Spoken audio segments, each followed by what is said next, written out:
Dear friends, in today's edition of Baku Network, we have guests from the Azerbaijan and France. Let me introduce, first of all, Mr. Jean-Michel. He is editor-in-chief of La Gazette, and Ms. Sevil Mikayilova. She is the member of Azerbaijani Parliament, independent member of Parliament. So welcome, dear friends, guests, to our Baku Network's edition, new edition. So let's start with you, Mr. Jean-Michel.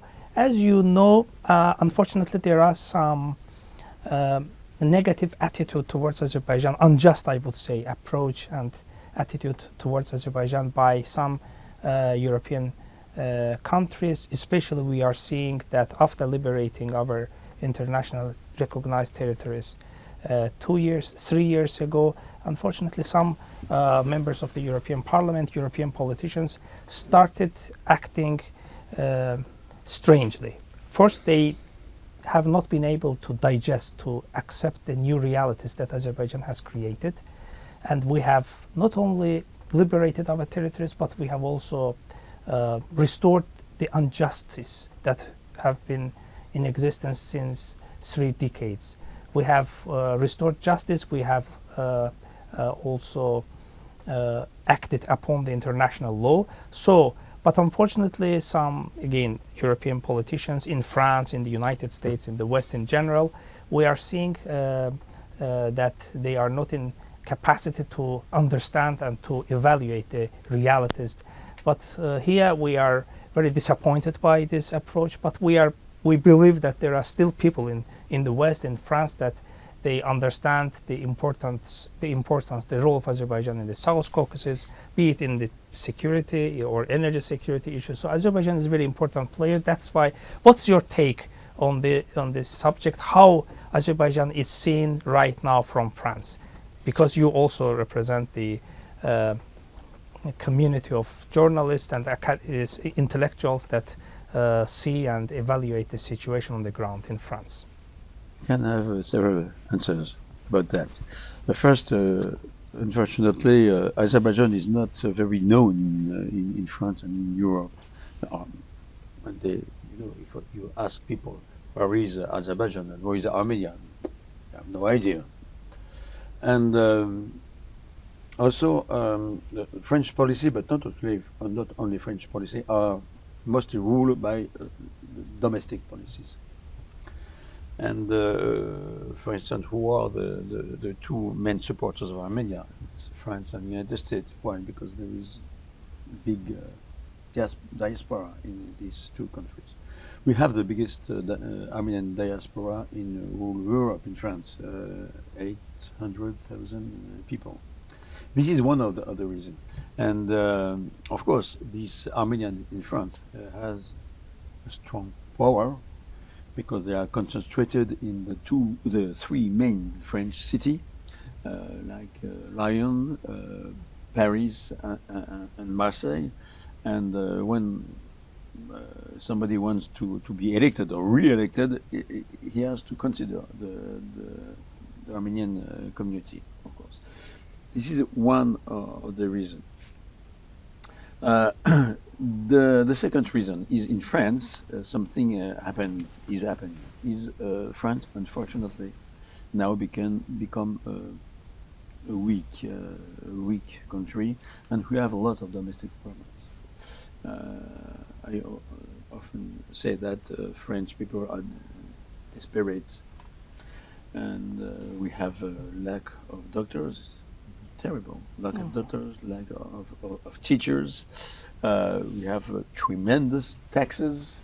Our cities are dirty. When you leave Paris and you come to Baku, it's a big shock, because you have a very clean city, and Paris is very dirty. So we have a lot of problems like that, and so.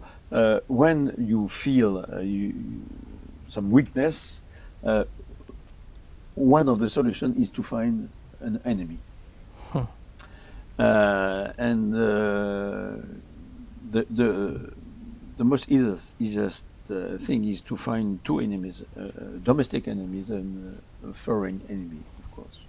It's not the first time. You know, in 1870, they built some fortification around Paris. It was the war at this time, and the cannons were Placed on them. targeted not outside Paris, but towards inside Paris. So the domestic, the internal enemy is something. And who is the domestic enemy? It's very easy. It's immigration. It's Muslims. Because from Sarkozy, the French politician thinks that they are, how do you say, the stock of vote is located at the far right. You know, Yeah. I think it's a big mistake because the French are not racist, but it's like that. And the far right speech is, of course, against immigration, against Islam, and so on.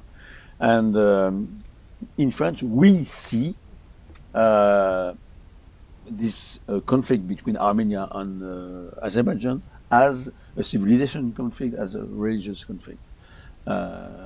Of course, Armenia support this vision, and they say, okay, we are supporting the Christian Armenians against the Muslims Azerbaijans, even if everybody knows that Azerbaijan is a secular country, and they say that we have to support the Western Christian of Armenia, but there are Western Christians in Azerbaijan, of course. So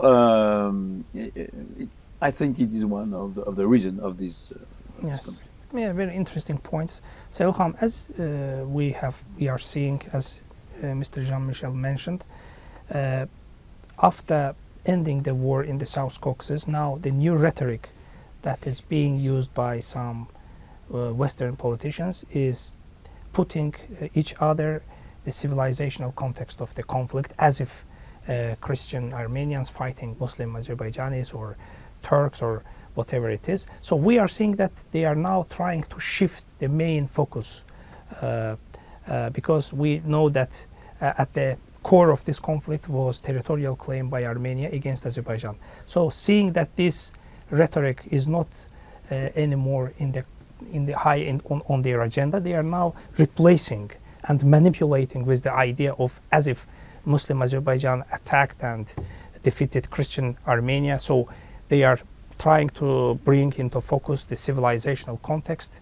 putting against each other the Christian civilization again, as if fighting Muslim civilization. So having said that, don't you see that this kind of focus and replacing the agenda is very dangerous from the point of view that we have always supported and acted upon the international law, the principles and norms of international law. So is it kind of the last resort that Western countries, some politicians in France or in the United States can use and can manipulate in order to seek the way out of the problem? Is it their kind of last resort? Is it? Don't you think that it's a strange? It must not be there as this rhetoric. I fully agree with you that there are some forces who want to push the relations between Azerbaijan and Armenia and the history of the conflict to another platform, seeing it as a confrontation between the civilization Muslims and Christians. But what I want to say, and I will just remind to you that since the very beginning, yes, you're right, we know that it entered into the global agenda as a territorial conflict. It is not confrontation of civilization. There is no religious component in this conflict, and we all know it very well. And to be true, over the 30-year history of the conflict, we haven't heard from any of the country any component relating it to a religious conflict. But after the war, which has ended by the victory of Azerbaijan, we see such a spirit in some countries, in some societies, and unfortunately, France is leading in this series.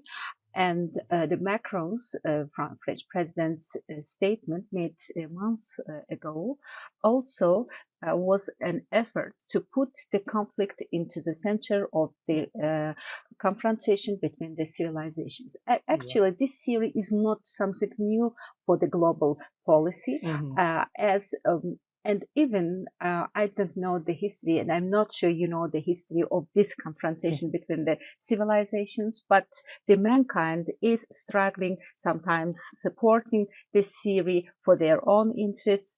But unfortunately, this theory now is migrating and pushing to the South Caucasus. But it is unacceptable for us, and why we are struggling here in Azerbaijan, trying to explain to our partners, France and others, that this is not a confrontation of civilizations. Even in Armenia, they don't think in this way, because they understand that, at the end of the day, they will have to live in this region. They will have to have neighbors like Azerbaijan.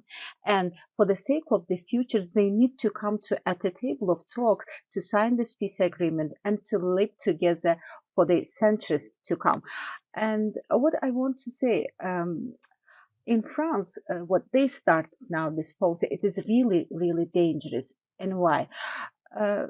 This is a policy, we understand, and this political establishment, this political system will change.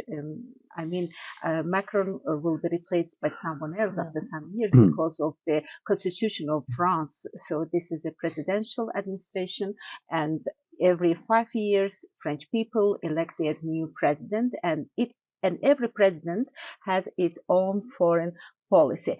But if we see that this spirit is felt in the society, and the French people really believe that this is confrontation of religions, and we believe that they accept that Azerbaijanis actually carried out in court crimes against humanity or something else. It will be an easy task for us for decades even to correct this development in the political system. So therefore, we here will struggle. We will try to explain to our partners that, you need to understand the core of the conflict. And by this way, believe me, you don't help Armenians. You just hurdle the processes. Exactly, because it seems that in the West, in some European countries, they have exhausted all of their resources, and in order to generate the new support, in order to mobilize those people, those politicians who would support Armenia, they now using this new idea of confrontation of civilization in order to bring their attention and to achieve their support. So, Mr. Jean-Michel, you have said that there are around 800,000 Armenians live in France, right? So, what's the population of France right now? More than 80? Yes, a bit less than 80. Yes, it means that even less than 1% of population of France are consist of French Armenians, right? So it is very strange for me how domestic politics in France is developing and unfolding, because it is impossible to imagine that less than 1% of ethnic minority or ethnic group, French Armenians, define the foreign policy of France, which puts France into a very difficult situation. Exactly. Because France must understand the government of France. Of course, I believe that the French people, they are very wise, they are very, they know their history, their traditions. And if France would like to achieve something important in the South Caucasus, the number one country here is Azerbaijan. So if you would like to have any project, any economic or energy project, any political relations, you have to have very good relations with Turkey, with Azerbaijan. But it seems that, again, less than 1% of our French population are defining the foreign policy, are putting France into a very high risk. And now we have seen just a week ago, France has changed its rhetoric and even helping Armenia by sending arms. So this is a very dangerous development, I think. And now I hope that some French people will listen to our the debate, to conversation, in order to prevent French government fueling revanchist forces in Armenia. Because if France will continue to fuel, to support revanchists in Armenia, it means new escalation, and nobody wants new escalation. We are enough. We have enough confrontation war for 3 decades. So, how you would comment on this manipulation of French domestic? Well, first, the first time I came in Azerbaijan was two years ago. I told my Azerbaijani friends that France will send weapons to Armenia. Why? We are in a war. It's a real war, and between Armenia and Azerbaijan there was a war. Okay, Armenia lost the war. They lost the war with the guns, of course. Why they lose this war? Because all the President Aliyev is like he's chief commander, and he brought his army to victory with weapons. Okay, Armenia, of course, was very weak, and they know that they can't win any war with weapons. So they changed. The war changed, and it's no more war with guns. It's a war with pens. Pens. Yes. And they are very strong. The Armenians are very strong in this kind of field. And so what did they do? They build a new story. They build a new story. I made a big study about Armenians a few years ago, in 1980, something like that. And when you compare the story of Armenians told by the Armenians and the story now, it's very different. Yeah. I remember that in the 80s they didn't talk about Caucasus at all, Karabakh at all. For instance, in the famous book of the great Armenian historian Serge Afanasyan, which name is Armenia, Azerbaijan, Georgia, very important book. He talked about Karabakh, of course, but it's just half a page. So they changed the story, and this is the story we are listening to in France. And you, Azerbaijanis, won the war because you have a stronger army, of course, and you fight with better weapons. But now you have also to fight a new war, and this new war is the information war.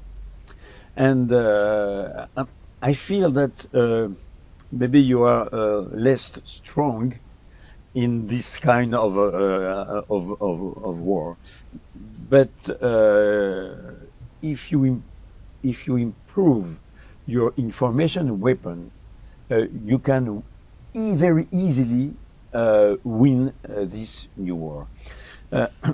Last week there was a meeting at the Azerbaijani Cultural Center in Paris, and there were a lot here of historians, of journalists, and so on.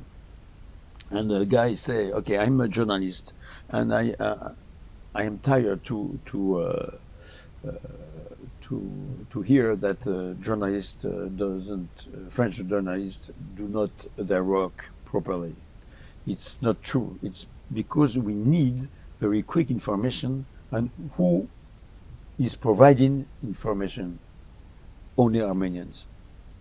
If we want an information about these conflicts, we can get this information from the Armenian Documentation Center, from the Armenian newspaper, and so.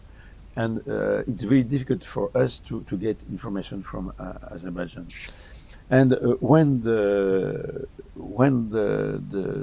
Azerbaijani ambassador in France, Leila Abdaliyeva, made some interviews these few weeks, Yes. everybody was shocked.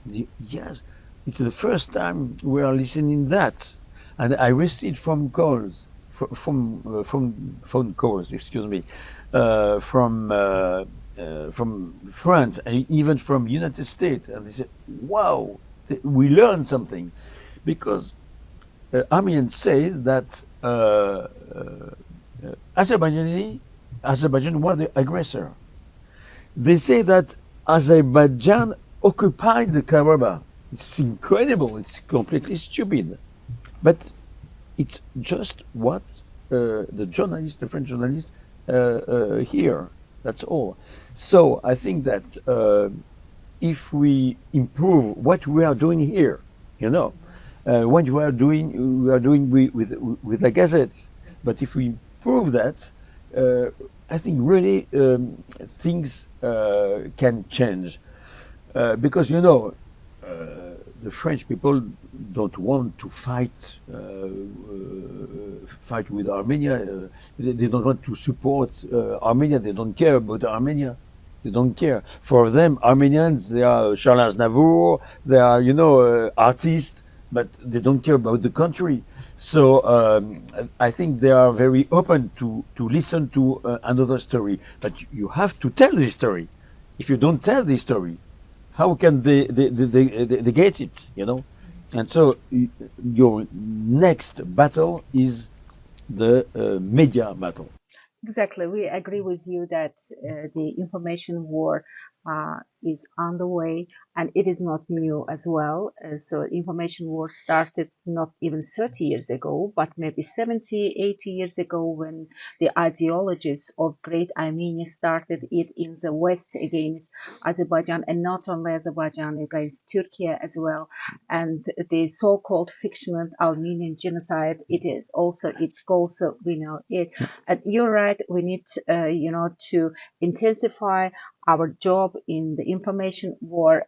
We are actually conducting this war against those who started, but we need to intensify. We agree with you, but I don't agree with that idea that this is only journalists or people or historians or scientists or some circles. They are not the only, believe me, orchestra guides in these processes. The political and governmental circles are the major guides in this process. We, with my colleague, Mr. Ganjaliyev, have been in a number of times to the European Parliament. We have been in a number of in debate with our counterparts. Sometimes we cannot understand what they do. We explain to them what we do here, but each time they have their own truths. They understand that we are right. They very well know we are not aggressive. The war was in the territory of Azerbaijan. They know that Azerbaijan has suffered from occupation for 30 years. There are UN Security Council resolutions, 4 resolutions. Even they don't believe, they don't understand us, but I think they believe the UN, and they understand who is occupier, who suffered from occupation. We are not dealing with this stuff of things, but the major problem is that now the campaign started in the West against Azerbaijan. So to push on Azerbaijan, to pressure on Azerbaijan, this is a part of big game. This is a part of big global game. Last time I saw 2 of our colleagues in the European Parliament starting a debate about Armenians joining to the European Union. They invited the Armenia to the European Union. They openly expressed their support to Armenia. They openly expressed their support the territorial integrity to Armenia, and they openly say that we will defend you in any case. Just to make a decision in this very important period of history. What does it mean? This is not a journalist stance. This is a stance of a politician. He is represented in the European political Parliament. elite of the European Yes, Union. and the last resolution, maybe my colleague will touch upon as well, in the United States about the defense of Armenia. What does it mean? Who's attacking on Armenia here in South Caucasus to defend it? You know, this is so banal to even to debate about these issues. We very well understand the core issue, but we just want to explain to our colleagues again that they are not in the right way for this period of history. That would not work at all.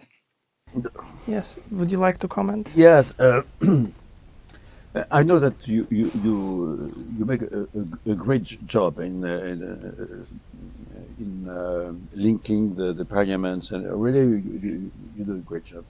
But anyway, of course you know that France is losing its power, but France has still a very big power. It's a psychological power. And when the France say something, the other European countries listen to them. And when the French politicians say, okay, we are supporting Armenia, the other European countries say, okay, maybe you are right, of course. But you have to bear in mind that France, something very strange happened in France these few months. Macron got a very big success by turning the French Parliament into a useless system. Repeating the Elysium. Exactly. And for the first time during the Fifth Republic, we are using the famous Article 49.3. This article was created to allow the government to pass by the parliament when there is a big crisis, a huge crisis, and when the parliament is completely blocked. But this time we are not in a big crisis, and they use this article for very normal topics. In 1 month, we used this article 14 times. Wow. The first time in all the history. For what? Mm-hmm. For the retreats, for the budget of the school, or not for defense problem or something like that. And it means that Macron doesn't consider the parliament to be a useful useful tool. So when you talk to your colleague, a French colleague, it's completely useless because they have no power at all. Where is the power? Of course, there is just one thing: they want to be re-elected. And who elect the deputies? People. And what people is listening to? Media. So the best way to have an influence on politics and even on parliament is to talk to people, not to talk to deputies. As an Azerbaijani deputy, maybe you have some power, some strength. As a French deputy, you have no power at all. As a French senator, you have no power at all. And even you have big problems now. Even inside our parliament, look, one senator is accused to harassment to another colleague. So we have several scandals. It's crisis. Because it is a big crisis, and of course it's a very good thing for Macron. He wants to bypass completely the parliament. This is a big problem. It's why you're right. Of course, you have to work with the French parliament. But look, the friendship between Interparliamentary friendship. Yes, yes, has been cancelled in France. You know, so of course you must keep on working on that, of course. But I think really that the main target is people, and to reach people, Yes. it's media. Yes, very important points. I would like to wrap up our conversation by saying that very important aspects that you have highlighted. First, yes, we understand that France still has a leverage on the European Union, on the European Parliament, but on the other hand, Azerbaijan is a new emerging power here in the Caucasus, here in the biggest, here is the wider Eurasian region. So France and the European Union, European Parliament must take into account the role of Azerbaijan. This is first. And unfortunately, yes, you have said that there is a crisis in domestic politics, in decision-making process, not only in France, in some European countries. So it brings into attention, into focus the very important idea of famous French philosopher René Guénon, who wrote in his book La crise du monde moderne, the crisis of the modern world, that now the western part of the world is facing the crisis, and even the crisis of ideology, the ideas that hurdles that creates obstacle before the Western civilization. So I think that we have to it would take us long to discuss, to debate over these issues, but I think that here in the Western countries, in the European Union, they must understand and they must reconsider their approach towards South Caucasus, towards Azerbaijan and Turkey. Maybe in this case we will be able to understand each other well. So thank you very much, colleagues. Thank you very much for your kind and for your very interesting contribution, and looking forward to see you in next Baku Network editions. Thank you. With pleasure.